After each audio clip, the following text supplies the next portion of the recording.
A lot of these are kind of common sense things, but they're also things you don't really think about when you're looking at it, because you're like, oh, it just looks so cool, it looks like a spaceship. Sometimes I have to remind myself, I'm like, oh, dude, I can't pick up a Harley. Oh, my girlfriend hates riding on this thing. You know, those sorts of things. Man, it's fucking nice out. Good morning, everybody.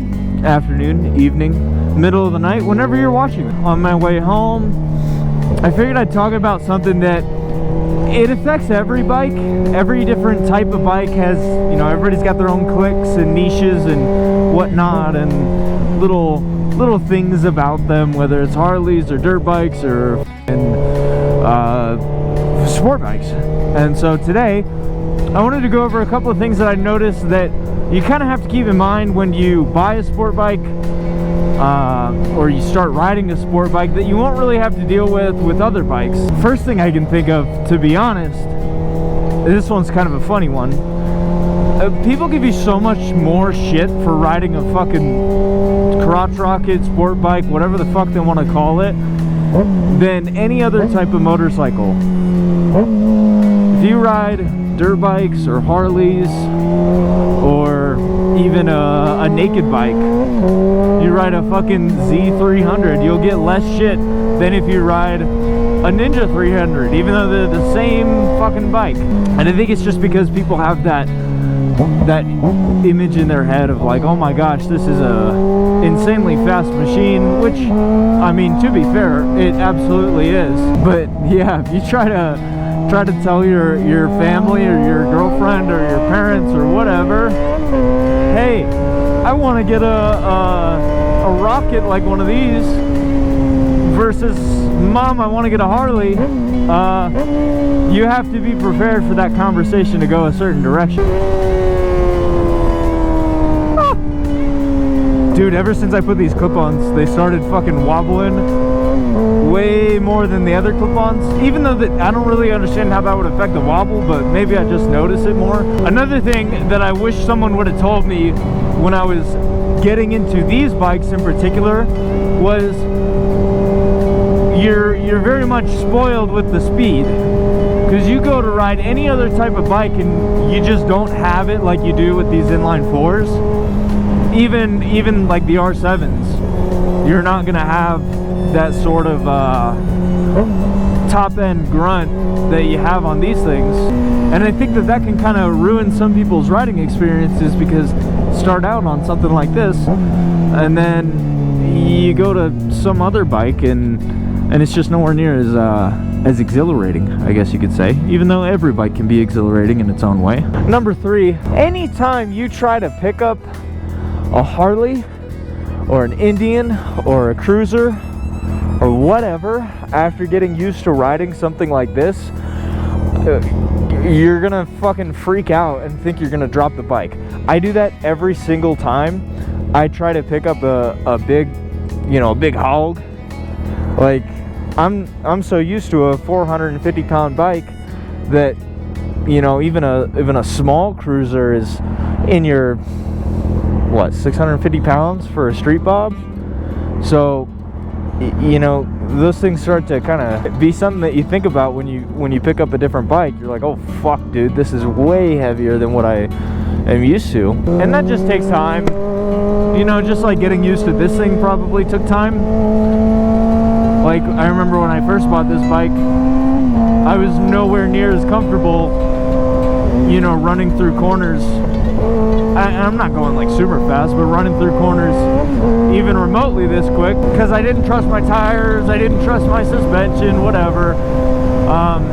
But yeah, these bikes are really light and they're designed to be comfortable, not comfortable, they're designed to be comfortable to ride hard.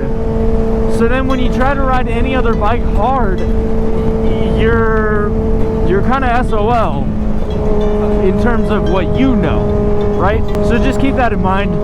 It's almost like you'll pick up another bike that's way heavier than this, or just way different than this, expecting it to feel like this, and it won't. Another really good one that comes to mind is power band.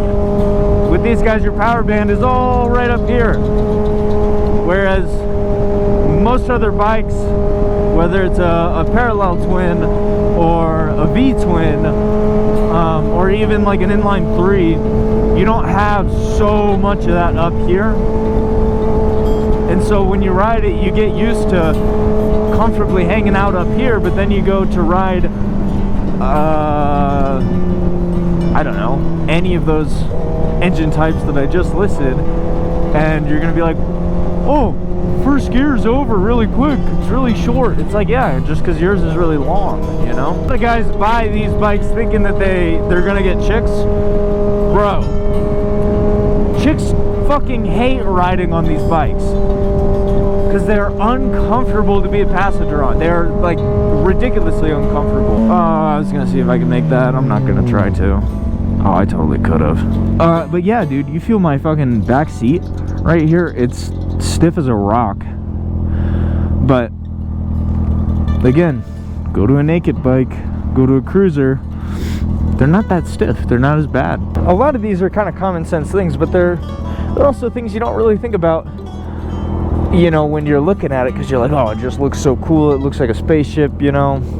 And yeah, I don't know, it's nice to kind of be reminded of those things every now and again, because sometimes I have to remind myself. I'm like, oh fuck, dude, I can't pick up a Harley. Oh shit, my girlfriend hates riding on this thing. You know, those sorts of things.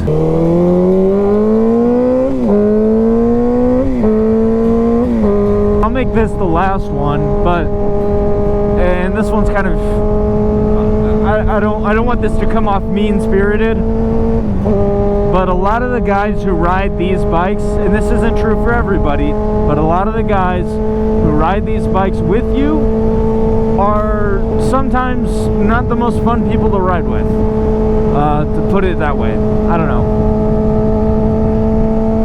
A lot of these guys buy these bikes, but they don't ever learn how to use them and actually how to kind of control this bike. Not that I'm not saying I know how to very well, because you know, I think very few people can actually ride these things to the fullest extent that they were built. But a lot of guys in particular will buy these bikes when they're really young and get into some outrageous financial decisions, bikes, and then how to actually ride them. So you're riding people who are maybe not the most fun to ride with in a group ride, because you think they're gonna smack into you, or guys who think that they can wheelie and do it in really piss poor spots, and then put the whole ride in a bad position. I don't know if that makes any sense. I think that makes some sort of sense.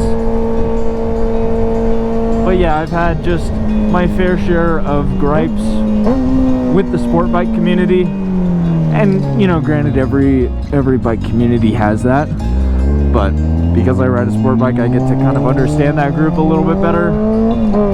But yeah, those are just some easy ones that come to mind. I'm sure there's a lot more, and maybe I can make a part 2 to this, but keep those things in mind when you're looking at getting a sport bike, because they do make a difference. If you guys liked the video, push the button. If you didn't like the video, push the other button. And if you want to see some more videos from me, click the subscribe button and come back. I will see you guys later.